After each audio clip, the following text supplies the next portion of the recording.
कई साल पहले की बात है। एक छोटे से गांव में 25 साल का रवि अपनी मां सावित्री और छोटे भाई अजय के साथ रहता था। रवि, जो कभी मेहनती और जिम्मेदार था, अब शराब का आदी हो चुका था। पहले वह दुख भुलाने के लिए पीता था, लेकिन अब शराब उसकी जिंदगी बन गई। हर शाम वह नशे में डूब जाता और मजदूरी की कमाई शराब की भेंट चढ़ जाती। रवि के पिता कई साल पहले एक हादसे में चल बसे थे और तब से सावित्री और छोटा अजय ही घर का सहारा थे। अजय, जो अभी 12 साल का था और स्कूल में पढ़ता था, सिर्फ अपनी पढ़ाई पर ध्यान देता था। सावित्री और अजय ने उसे कभी काम में नहीं लगाया, क्योंकि उनकी इच्छा थी कि अजय पढ़ लिख कर बड़ा आदमी बने। सावित्री को चिंता सताती थी, आखिर घर कैसे चलेगा, अजय की पढ़ाई कैसे पूरी होगी।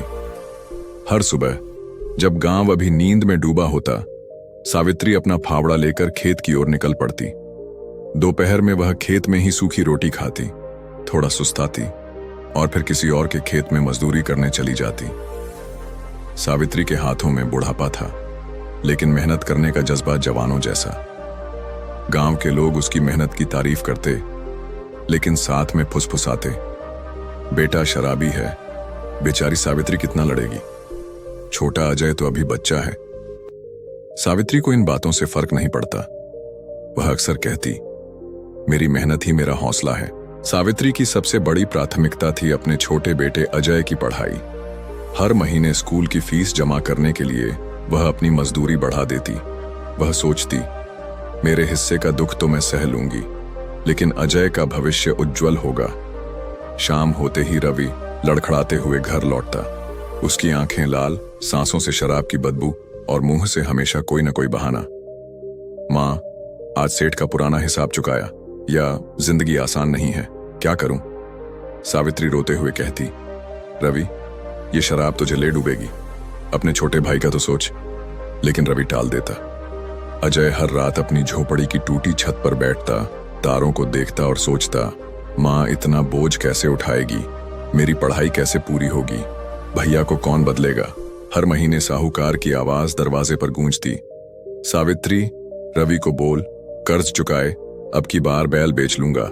सावित्री का सिर शर्म से झुक जाता, लेकिन वह जवाब देती, साहूकार जी, धीरे धीरे सब चुका दूंगी, मेरी मेहनत रंग लाएगी।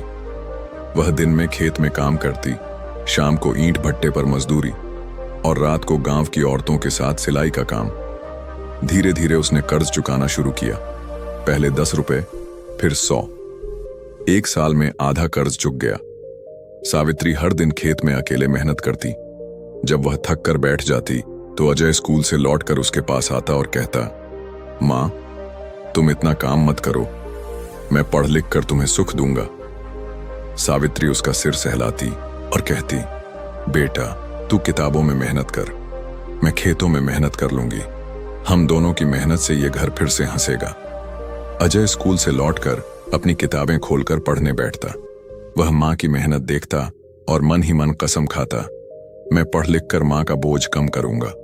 सावित्री उसे देखकर कहती, अजय, तू बस अपनी पढ़ाई पर ध्यान दे, मैं और भगवान बाकी सब संभाल लेंगे। अजय जवाब देता, मां, मैं डॉक्टर बनूंगा और तुम्हें हर खुशी दूंगा। सावित्री ने कई बार अपने बड़े बेटे रवि को समझाने की कोशिश की, रवि, ये शराब छोड़ दे, अजय की पढ़ाई का खर्चा है, मैं दिन रात खेतों में पसीना बहाती हूं, तू इस घर का बड़ा बेटा है, जिम्मेदारी उठा। लेकिन रवि गुस्से में कहता, मां, मुझे मत सिखा, ये दुनिया वैसी नहीं जैसी तू सोचती है। अजय भी रवि से कहता, भैया, मेरे लिए शराब छोड़ दो, मैं तुम्हें बहुत प्यार करता हूं। लेकिन रवि हंसकर टाल देता, अजय, तू अभी छोटा है, क्या समझेगा। एक दिन अजय स्कूल से रोते हुए घर आया, मां, स्कूल में बच्चे मुझसे कहते हैं कि मेरा भाई शराबी है, मुझे बुरा लगता है। सावित्री ने उसे गले लगाया और कहा, बेटा, तू अपनी पढ़ाई पर ध्यान दे, मैं और भगवान मिलकर रवि को सही रास्ते पर लाएंगे। एक दिन रवि नशे में धुत खाट से सोते सोते गिर पड़ा। उसका सिर फट गया और खून बहने लगा। गांव वालों ने उसे घर पहुंचाया। उसकी हालत गंभीर थी। सावित्री उसे लेकर गांव के वैद्य रामदास के पास भागी। वैद्य ने उसकी मरहम पट्टी की ओर चेतावनी दी, सावित्री, अगर रवि ने अब भी शराब नहीं छोड़ी तो उसका शरीर जवाब दे देगा। ये जख्म तो ठीक हो जाएगा, लेकिन उसका लिवर बर्बाद हो रहा है। उस रात रवि की आंखों में पहली बार पछतावा दिखा। उसने सावित्री का हाथ पकड़ा और चुपचाप घर लौट आया। रात को जब सब सो गए, रवि अजय के पास आया। अजय, मैंने तुम दोनों को बहुत तकलीफ दी। मां की मेहनत और तेरी मासूम बातों ने मेरा दिल तोड़ दिया। मैं कसम खाता हूं, आज से शराब को हाथ नहीं लगाऊंगा। अजय की आंखों में आंसू थे। उसने कहा, भैया, मैं जानता था तुम बदल जाओगे। अब हम मां के साथ मिलकर ये घर संवारेंगे। अगली सुबह रवि और सावित्री पहली बार साथ साथ खेत पर गए। रवि के हाथ में हल था और चेहरे पर पछतावे के साथ एक नया संकल्प। उसने कहा, मां, अब मैं मेहनत की राह पर चलूंगा। शराब ने मुझे बर्बाद किया, पर अब मैं इसे पीछे छोड़ दूंगा। सावित्री की आंखें नम थीं, लेकिन वह बोली, बेटा, यह मेहनत का नशा तुझे और इस घर को नया जीवन देगा।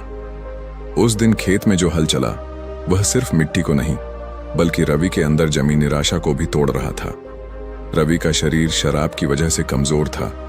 वह जल्दी थक जाता। सावित्री उसका हौसला बढ़ाती, पानी पिलाती और कहती, बेटा, धीरे धीरे ताकत आ जाएगी, बस इरादा पक्का रख।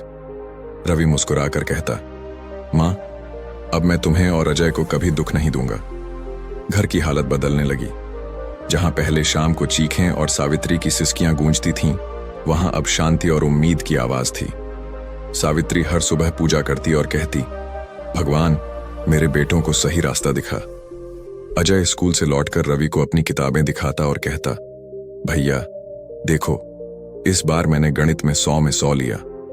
रवि किताबें देखता और गर्व से कहता, अजय, तू तो इस घर का सितारा बनेगा। रवि और सावित्री ने मिलकर एक बंजर खेत का पट्टा लिया। गांव वाले कहते थे, यहां कुछ नहीं उगता, लेकिन सावित्री ने कहा, रवि, मेहनत और विश्वास से बंजर जमीन भी सोना उगलती है। उनकी मेहनत रंग लाई। बंजर जमीन हरी होने लगी।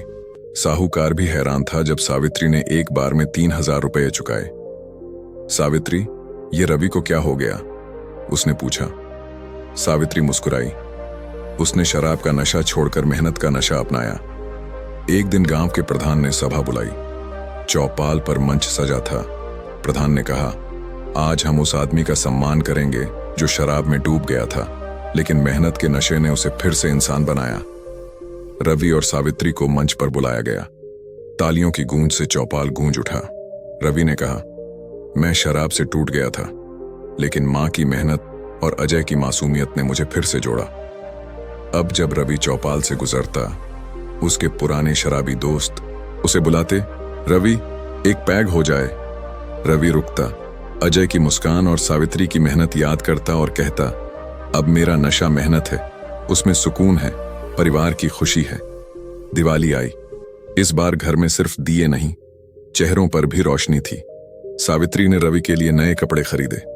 अजय ने एक कार्ड बनाया, मेरे हीरो, मेरे भैया। रवि ने उसे गले लगाया और कहा, अजय, ये घर अब हमारा मंदिर है और मेहनत हमारी पूजा। कुछ महीनों बाद फसल तैयार हुई। गेहूं, सरसों और सब्जियां। गांव वाले हैरान थे, ये वही बंजर जमीन है ना? रवि और सावित्री ने मिलकर अनाज इकट्ठा किया। अजय स्कूल से लौटकर उनकी मेहनत की तारीफ करता। घर में पहली बार अन्न का भंडार था और मन में संतोष। एक दिन रवि और सावित्री उस टूटी छत पर बैठे थे। रवि ने कहा, मां, मैंने तुम्हें और अजय को बहुत दुख दिया, तुमने इतना बोझ उठाया। सावित्री हंसी, बेटा, अब तूने मेहनत का रास्ता चुन लिया, यही मेरी सबसे बड़ी जीत है। रवि ने उसका हाथ पकड़ा। मां, मुझे खुद को माफ करना सीखना पड़ा। तुमने और अजय ने मुझे कभी छोड़ा नहीं। अजय अब स्कूल में और मेहनत करता। वह कहता, भैया, मैं डॉक्टर बनकर तुम और मां को गर्व कराऊंगा। रवि और सावित्री मुस्कुराते और सावित्री कहती, मेरे दोनों बेटे मेरे हीरे हैं। घर की दीवारों को अब पलस्तर कर दिया गया था। फटी चारपाई की जगह नई खाट आ गई थी और सबसे बड़ी बात, अब घर में डर नहीं बल्कि उम्मीद थी। आज गांव जानता है कि अगर नशा करना है तो मेहनत का करो। ये वही नशा है जो घर बनाता है, रिश्ते जोड़ता है और इंसान को इंसान बनाता है। अगर यह कहानी आपको प्रेरणादायक लगी तो इसे अपने दोस्तों और परिवार के साथ शेयर करें। ऐसी ही दिल को छूने वाली कहानियों के लिए हमारे YouTube चैनल बोधि प्रवाह को सब्सक्राइब करना ना भूलें। धन्यवाद।